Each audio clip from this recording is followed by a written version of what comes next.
어서 오십시오. 네, 안녕하세요. 설 연휴 잘 보내셨죠? 네. 네. 새해 복 많이 받으십시오. 미투입니다. 우리는 새해 복 많이 받으세요를 1년에 2번씩 해서 그러니까 좋은 것 같아요. 예, 예. 뭐 복 많이 받으라는 얘기는 자주 할수록 좋은 거 아닙니까? 그럼요. 분위기 좋게 시작했습니다만 토론은 뜨겁게 펼쳐야 됩니다.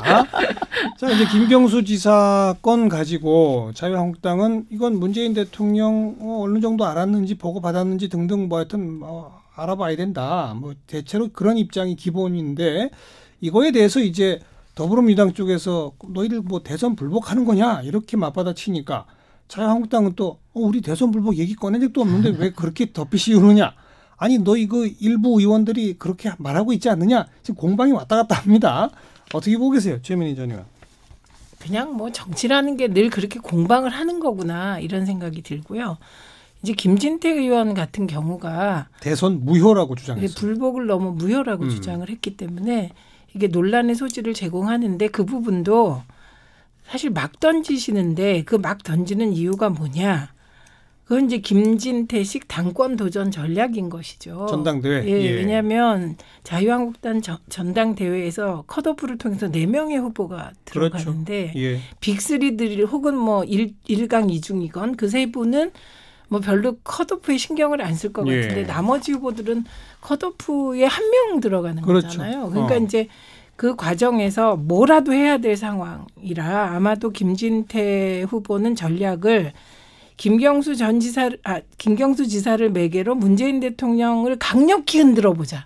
대선 무효라는 코드로. 네. 그렇게 해서 지금 이제 태극기 부대 영향을 받은 많은 분들이 당원 가입을 했다는 거 아닙니까? 그러니까 그걸로 컷오프 통과해 보자. 예, 그렇게 하려고 하는 거기 때문에 예. 뭐 자유한국당 공식 입장은 대선 불복이 아니잖아요. 네, 그건 네. 또 받아들여 줘야 될 것 같습니다. 그런데 여당이 대선 불복하는 거냐라는 식으로 프레임을 여당이 만들었다. 지금 자유한국당은 그렇게 보는 것 같아요. 근데 뭐 그 자유한국당 의원들이 이렇게 자꾸 말을 하니까. 게릴라식으로 얘기를 하니까 또 그렇게 말 안 할 수 없잖아요. 진수희 전 의원은 어떻게 보세요? 아니 지금 정확히 보신 대로 최 의원께서 뭐 김진태 의원 당권 도전 전략인 것 같고요. 그리고 저는 뭐 그 사람 그 한국당 개별위원회 발언을 갖고 그것도 가정법으로 얘기를 했어요. 김 지사와 문 대통령이 공범이라면 뭐 대선 뭐 이렇게 했기 때문에 그거는 예. 우리가 전혀 논평할 의미가 저는 없다고 보고요. 일단 한국당 당 지도부 입장에서 대선 불복 아니다라고 몫을 받고 있기 때문에 그렇게 갈 필요는 없고 단 김 지사와 문 대통령의 그동안의 관계로 보아 알고 계셨냐라는 질문을 대통령께 드리고 있거든요. 이거는 예. 당연히 야당이라면 했어야 될 질문이고 민주당이 야당이었어도 아마 그런 질문을 했을 거고요. 근데 다만 한국당의 한 가지 실수, 뭐 패착이다 싶은 거는 제 입장에서 굳이 그 질문을 당 회의석상에서 아침 회의석상에서 하면 됐을 거를 굳이 청와대 앞에까지 가서 하면서 마치 국민들이 보기에 대선 불복 뭐 이런 거 아니야라는 이미지를 오히려 줬다. 자초한 측면은 있다. 그거는 좀 그 실수였다. 이렇게 말씀을 드리고 저는 이럴 때 국민 여론조사가 전 매우 유용하고 참고되는 자료인 것 같아요. 근데 이 김 지사 법정 구속한 거 관련해서 국민 여론조사가 2개가 지금 제가 오늘 보고 왔는데 하나는 판결 직후 다음 날인가 한 그 조사가 리얼미터 YTN 의뢰로 한 거에는 공감한다가 46.3가 뭐 이랬고요. 그러니까 구속에 공감한다. 공감한다가 그렇고 공감하지 않는다가 한 36점 한 10%포인트 격차가 그러니까 그거는 오차범위 벗어난 그렇고 그다음에 연휴 다 지나서 연휴 기간 동안 양당이 막 공방을 했잖아요. 공방을 다 보고 난 후에 어제 치러진 여론조사는 RN서치인가에서 했는데 물론 여론조사 기관이 다르기 때문에 단순 비교는 할 수는 없지만 그 조사에서 보면 공감한다가 이제 과반이 넘어요. 51.9인가 그렇고요. 공감하지 않는다가 이제 36 정도. 그래서 이걸 보면 좀 민주당이 최근에 좀 과도하게 사법부를 공격한 그거에 대해서는 국민들이 좀 안 좋게 본 것 같아요. 그래서 지금이라도 지금 좀 잦아든 것 같기는 한데 민주당에서 2심 나올 때까지는 그냥 좀 조용히 계시는 게 현명한 대응이 아닌가 싶어요. 저 말씀에 덧붙여서 지금 자유한국당 김병준 비대위원장이 여론 조작을 덮으려고 대선 불복 프레임을 덮어씌우냐. 더불어민주당 이해찬 대표한테 이제 그렇게 공격을 폈는데 거기에 대해서 최민희 전 의원 한번 답변해 보시죠. 뭐 그건 아니 대선 불복 프레임까지는 아니고 자유한국당에서도 사실 대선 불복 갈까 말까 했던 거죠. 그렇기 때문에 청와대 앞에 간 거죠. 예, 그렇게 생각 안 했다면 청와대 앞에 갈 필요는 없었을 거예요. 그런데 대선 불복 프레임을 들고 나오는 듯 하자 그 다음날 여론조사에서 갑자기 문재인 대통령 지지율이 거의 10%포인트 뛴 여론조사도 있었거든요. 그렇게 역풍이 불 조짐이 일었고 특히 경남도에서는 지금 분위기가 좀 심상치 않기 때문에 재빨리 걷어들인 것이죠. 그런 의미에서 변신을 빨리 한 거고 나경원 원내대표가 재빨리 우리 대선 불복 아니다 이렇게 간 것이기 때문에 뒤늦게 김병준 위원장이 이렇게 말하는 건 별 의미가 없는 것 같습니다. 그리고 진수희 전 의원이 좀 아까 말한 더불어민주당이 그동안 사법부 공격한 거 그거 이제 좀 자제해야 될 것이다라는 의견에 대해서 어떻게 보세요? 이제 저는 이 부분은 조금 다르게 봅니다. 왜냐하면 이게 이제 모든 그러니까 언론의 한 80% 이상이 김경수 지사 구속이 타당하다는 식의 보도가 나오는 것 같아요. 흐름을 분석해 보면 이걸 접한 국민들께서 이제 과연 구체적으로 이게 홍준표 전 지사와의 형평성 문제라든지 현역 도지사의 법정 구속 문제라든지 이것까지 가기에는 시간이 걸리는 문제라고 생각합니다. 예. 공방이 막 왔다 갔다 하면 이거는 그냥 법원 판단에 무게를 실을 것 같고요. 일반적으로. 그래서 이건 과정 중에 있기 때문에. 과정 중이다. 네. 저는 이 과정 중에서 벌어지는 그게 대선 불복 프레임이건 헌법 불복 프레임으로 가져가려고 하건 이런 것들이 다 과정 중에 정쟁이다. 이렇게 봅니다. 근데 이 프레임에 대해서는 저는 연휴 며칠 지나고 오늘 발표된 조사 결과로 보면 그리고 지난 3주간 민주당의 지지율 당 지지도는 좀 떨어지고 있죠? 계속 3주 한국당은 완만하게 올라가고 이러는 추세를 보면 결국은 그 김경수 지사 구속건과 관련한 프레임에서는 저는 한국당이 손을 들어준 거 아니냐 이런 저는 판단을 하고요. 네. 저는 김병준 비대위원장이 이제 대선 불복 프레임을 덮어씌우냐 이런 말씀을 하셨는데 저는 그 비판에는 제가 동의를 해요. 왜냐하면 제가 봐도 지금 여의도는 프레임 전쟁 중인데 그렇죠. 프레임이 자연스러운 프레임으로 가는 게 아니고 상대에게 불리한 프레임을 덮어 씌우는 전략으로 서로 지금 네. 하고 있는 것 같아서 그 점이 저는 몹시 이제 불편한데 저는 그 여야 간의 공방 가운데 왜 이제 이해찬 대표가 예전에 그 성정을 되살리셔가지고 되게 버럭 하시면서 내놓은 이 말씀의 그 워딩을 보고 제가 좀 많이 솔직히 좀 화가 난 게 어떻게 민주정당의 대표가 감히라는 표현을 쓰면서 상대를 비판을 하는지 이게 지금 왕조도 아닌데 제가 좀 국민의 한 사람으로서 듣기에 좀 거북했다 하는 말씀을 좀 드리고 싶고요.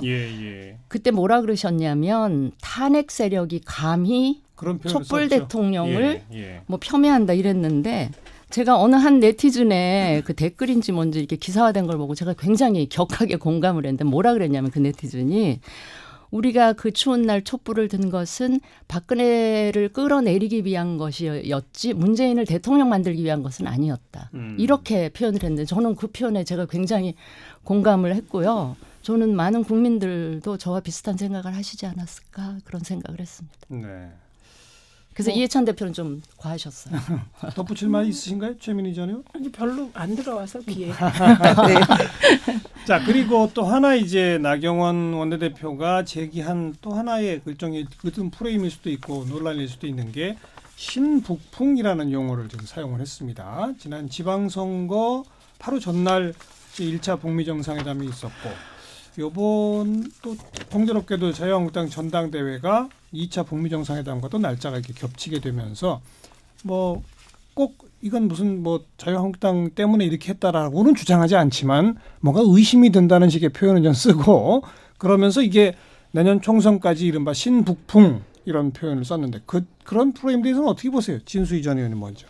저는 왜 자꾸 자충수를 두는지 모르겠다. 뭐 이런 근데 이제 뭐 나 의원, 나 대표 말씀인즉슨 혹 그럴 생각이 있으면 안 하는 게 좋겠다라는 식으로 살짝 비껴가는 식으로 얘기를 했는데 제가 아까 프레임 전쟁 중이라 그랬는데 이런 프레임 역시 과도하게 뒤집어 씌우는. 예. 그런데 말씀하셨듯이 이제 좀 화가 나긴 났을 거예요. 지난번 그 그렇죠. 지방선거 때, 그다음 예. 이번 전대 때. 근데 아시다시피 북한과 미국 간의 정상회담 날짜야 북미 간에 정하는 거지 우리 정부가 정한 건 아니죠. 국내 정치 일정을 고려하지는 않아요. 그러니까 마치 종로에서 뺨 맞고 한강에서 화풀이 하는. 그래서 저는 이런 상황에서 한국당이 이렇게 쫀쫀하게 하실 게 아니고 덕담. 일단 어렵사리 2차 우여곡절 끝에 북미 정상회담 성사된 거에 대해서는 환영한다. 예.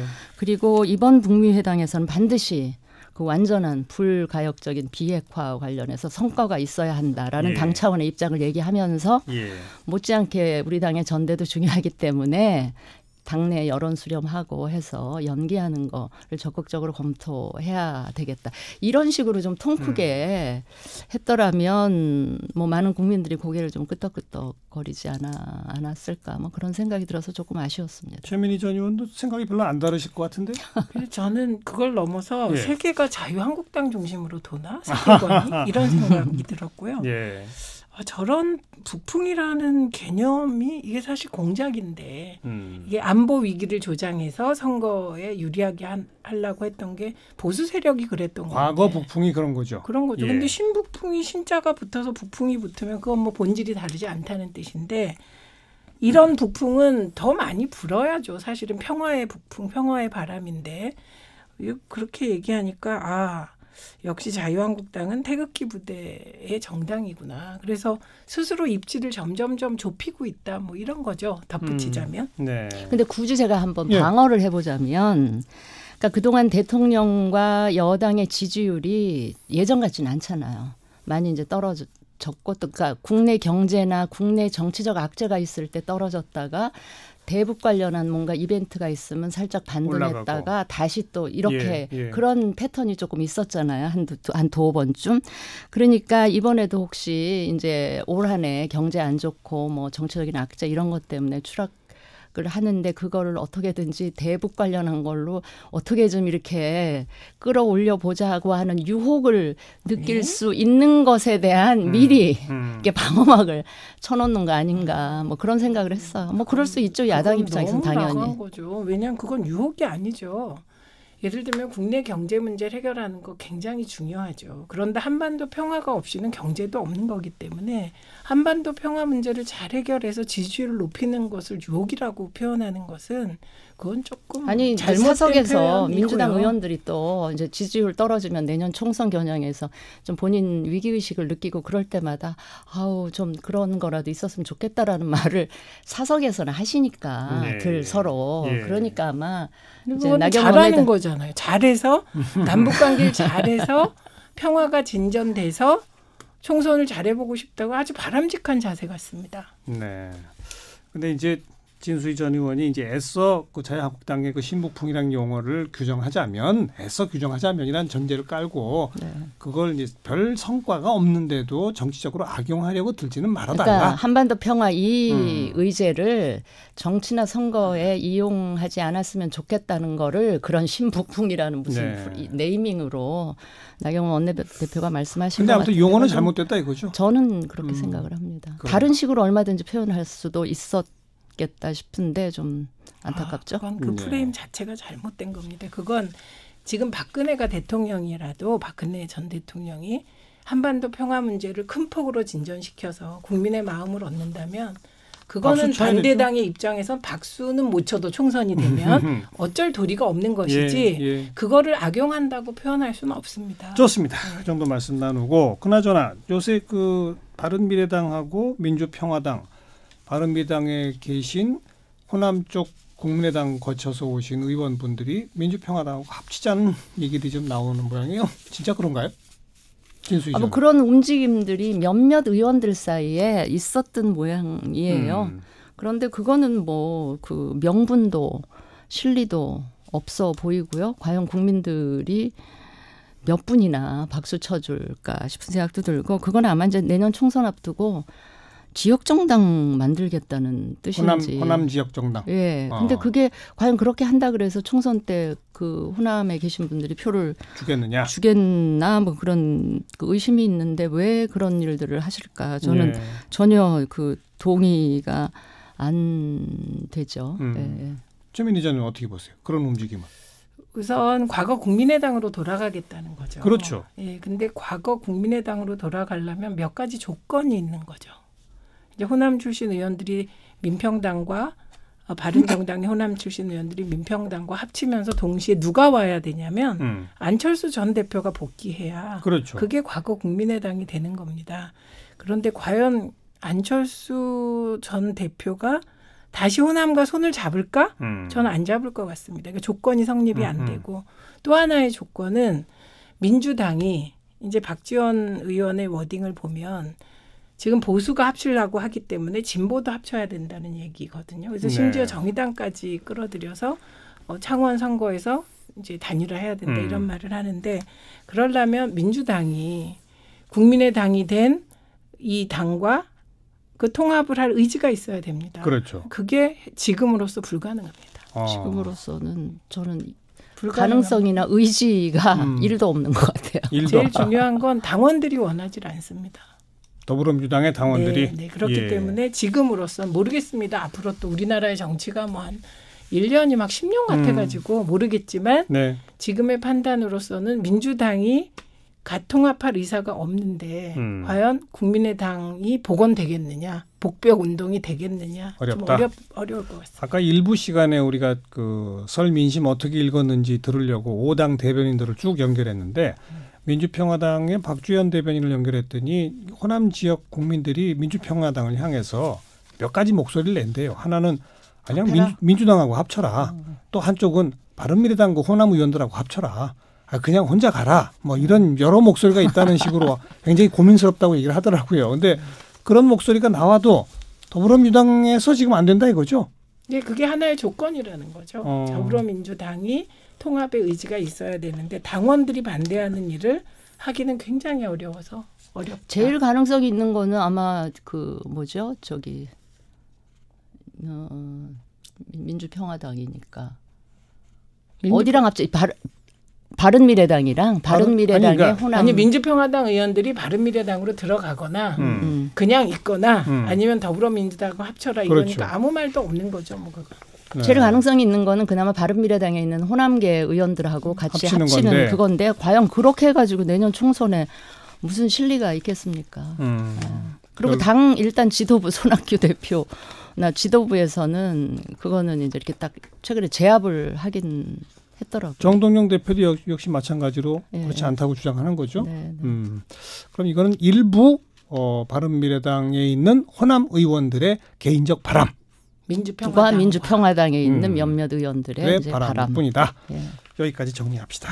정치 좀 아는 누나들이었어요. 최민희 전 의원, 진수희 전 의원 두 분 수고하셨습니다. 네, 감사합니다.